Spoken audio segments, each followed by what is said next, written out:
बड़ गोटाऊछि माड़ी आसुछि बात्या मोन्था। बात्या आंध्र प्रदेश मुहा गतकाली अवपातरे परिणत हेबा परे पश्चिम उत्तर पश्चिम दिगरे गति करी दक्षिण पूर्व बंगोपसागर गभीर अवपातरे परिणत होइछि। गोपालपुर निकट 920 किलोमीटर दक्षिण दक्षिण पूर्व केन्द्रीभूत होई आगामी 24 घंटा मध्य यह पूर्व केंद्रीय आरब सागर दे प्राय पश्चिम दिगरे गति करिवार संभावना अछि। आसंता काली सामुद्रिक झड़ बात्या और 28 तारिख में भीषण बात्यार रूप नेब बोली पूर्वानुमान करछन्ते आईएमडीजी। आंध्र प्रदेश उपकूल कलिंगपट्टनम और मछलीपट्टनम मध्य काकीनाडा पाखापाखि बात्या लैंडफॉल करिवार संभावना रही। 28 संध्या और रात्रि मध्य स्थलभाग छुईपारे। यह समय पवनर बेग घंटा प्रति 90 ରୁ 100 किलोमीटर। झटकार पवनर बेग 110 किलोमीटर। 28 तारिख संध्यार 29 सकाळ मध्य बेसी प्रभाव रही सूचना देते आईएमडीजी। बात्या को नहीं ओडिशा और आंध्र प्रदेश को रेड वार्निंग जारी करिछि भारतीय पाणीपाग विभाग।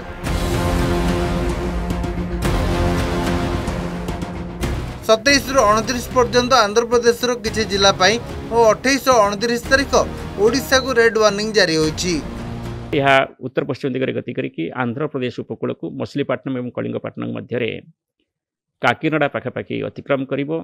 गोटे सीवियर साइक्लोन स्टॉर्म अर्थात प्रबल बात्या हिसाब से जार कि पवन बेग रहिबो 90 ରୁ 100 किलोमीटर प्रति घंटा। गस्टिनेस 110 किलोमीटर प्रति घंटा।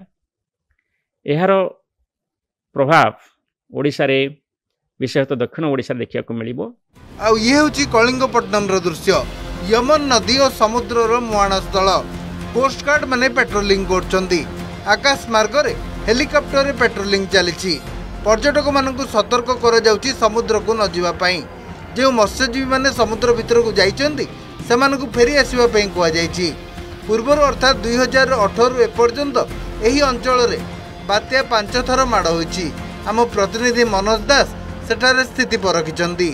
बर्तमान पानीपाग विभाग तरफ सूचना दिया कि बात्या लगातार भाव जदि कहवा घनीभूत हबार लगी सुपर साइक्लोन स्टॉर्म जदि कहवा रूप नबार लगी। 28 तारिख संध्या सुधा कलिंगपट्टनम मछलीपट्टनम और काकीनाडा ये 3टी जगह भितर कौटी भी से लैंडफॉल करें। किंतु कलिंगपट्टनम कथा जदि कहूँ जी जो लैंडफॉल करने स्थान निरूपण कर 3टी जाक 3टी स्थान भितर कलिंगपट्टनम आम रही बर्तमान और लगातार भाव आम जहाँ नजर रखीचु कि सका बर्तमान सुधा जदि कहवा लगातार पागरे परिवर्तन हो पवन बेग जदि कहवा धीरे धीरे ता बढ़िबार लगी। कौटी ना कौटी देखिए जो समुद्र लगातार अशांत हबार लगी।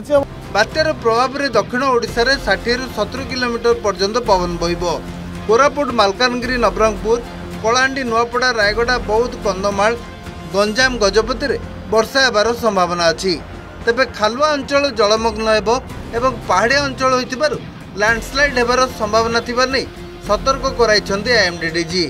यही जो वर्षा और पवन दक्षिण ओडिशा जिला मान विशेषतः कोरापुट मालकानगिरी नवरंगपुर रायगड़ा एवं निकटस्थ गजपति कलाहांडी नुआपड़ा जिला मान प्रदान कर यार फल खालुआ अंचल जलमग्न हो पारे। केउंटी केउंटी माटी अतड़ा खसी पारे दैट मीन्स आप लैंडस्लाइड भूस्खलन देखा मिल पारे कारण यहाँ पहाड़िया अंचल रही सेठी जानवाहन चलाचल बाधा सृष्टि हेबो। तेणु लोक मैंने सतर्क रहा उचित निरापद स्थान रहा उचित आवश्यक नथिले बाहर को जावा उचित नुह विशेषतः आपणकर 28 तारिख एवं 29 तारिख रे। तेबे ओडिशा उपकूल अशांत रहउतबारु समुद्र को मत्स्यजीवी मानक जीवाकू बारण करा जायछि। दिल्ली रु गगन विश्वालଙ୍କ सह कलिंगपट्टनम रु मनोज दास को रिपोर्ट अर्गस न्यूज।